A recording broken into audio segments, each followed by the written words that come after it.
का जो क्वेश्चन है 2022 में डीएसएसपी पीआरटी के एग्जाम में आया था। इसमें पहला क्वेश्चन है, सामाजिक सांस्कृतिक सिद्धांत मौलिक मनोवैज्ञानिक के काम से विकसित हुआ जो मानते थे कि माता पिता देखभाल करता है सहकर्मी और संस्कृति बड़े पैमाने पर उच्च क्रम के कार्यों को विकसित करने के लिए जिम्मेदार हैं। ये थ्योरी किसने दी? लेव वाइगोत्स्की ने दी, जिन्होंने सामाजिक सांस्कृतिक का सिद्धांत दिया था, जिसे सामाजिक सिद्धांत भी कहा जाता है।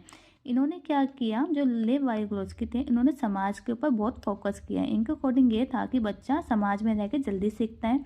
जब जैसे बच्चा समाज में रहता है, वो अपने समाज के साथ लोगों के जो भी ज्ञान है वो अर्जित करता है। इनके अकॉर्डिंग जो बच्चे होते हैं, जो माता पिता हो गए, देखभाल करता हो गए, सहकर्मी हो गए, सांस्कृतिक के जितने भी बड़े बड़े पैमाने पर उच्च क्रम के कार्यों को विकसित करने के लिए जो भी जिम्मेदार है, उनको साथ वो जब रहते हैं, उनकी बहुत सारी चीज़ें वो बच्चा अपना ज्ञान अर्जित करता है और समाज में रह के ही बच्चा जल्दी से जल्दी सीखता है। इन्होंने जेड का वर्ड यूज़ किया जिसे जोन ऑफ प्रॉक्सिमल डेवलपमेंट भी कहा जाता है। इन्होंने बहुत सारे सिद्धांतों में इन्होंने बहुत सारे वर्ड यूज़ किए, जिसे सामाजिक अंतरक्रिया, बच्चा समाज में रहकर अधिक सीखता है।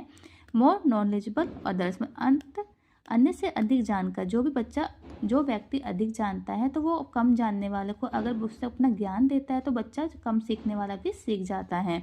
और स्कैप फोल्डिंग का मतलब ये है कि बच्चा कहीं अटक रहा है तो उसकी हल्की सी हेल्प करके बच्चा उस काम को कर लेता है, तो उसको क्या कहते हैं? स्कैप फोल्डिंग कहा जाता है। जो बच्चे का, जो बालक का जो वास्तविक विकास होता है और उसका संभाव्य विकास के जो भी अंतर होता है उसको हम क्या कहते हैं? जेड कहते हैं।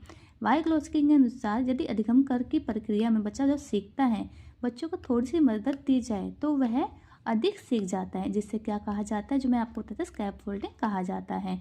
तो ये जो थ्योरी है आपके जो मेरे प्लेलिस्ट में है वो दे रखी है। ये क्वेश्चन आपके इस थ्योरी से रिलेटेड 3 से 4 क्वेश्चन हमेशा पूछे जाते हैं, तो आप मेरी थ्योरी पढ़ लेना। नीचे आपको लिंक दे दिया जाएगा।